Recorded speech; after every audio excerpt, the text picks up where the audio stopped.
سے پہلے جو ہے اقبال کے چند اشعار جو اسی تناظر میں ہیں کہ ہمارا جو مصور پاکستان جو ہمارے قومی شاعر ہیں وہ کیا سوچتے تھے. انہوں نے یعنی یہ نظم سن کے مجھے تو ایسے لگتا ہے کہ جیسے انہوں نے یہ عمران خان کے لیے کہی تھی. اور آخری شعر جو ہے وہ مولانا فضل الرحمان اور دوسرے جو ٹاؤڈ قسم کے یہاں پہ علماء کرام ہیں جیسے مرزا جیلمی اور دوسرے جو ہیں ان کے لیے.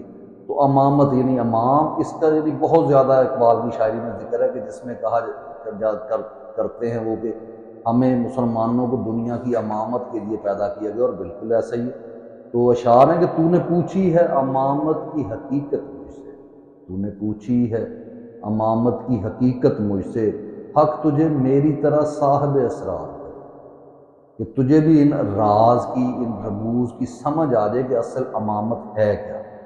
وہی تیرے زمانے کا امام برحق جو تجھے حاضر و موجود سے بیزار ہے.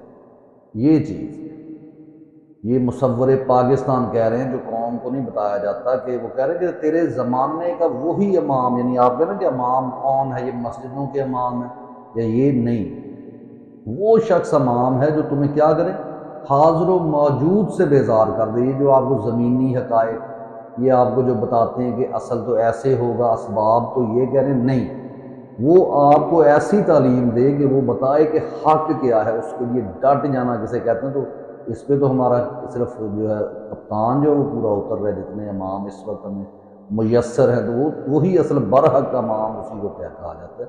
اور پھر کہتا ہے کہ موت کے آئینے میں تجھے دکھا کر رخ دوست زندگی تیرے لیے اور بھی دشوار کرے. تو ٹھیک ہے نا، آپ کو تو یہ لوگ یہ جو امام یہ دو دو ٹکے کے دو دو رکعت کے امام جو ہے یہ بتاتے رہے ہیں کہ جناب رشوت دینی پڑے تو دے دو، ٹھیک ہے، کیونکہ ملک کا نظام نہیں چل رہا، اس کے ساتھ کھڑے ہو جاؤ.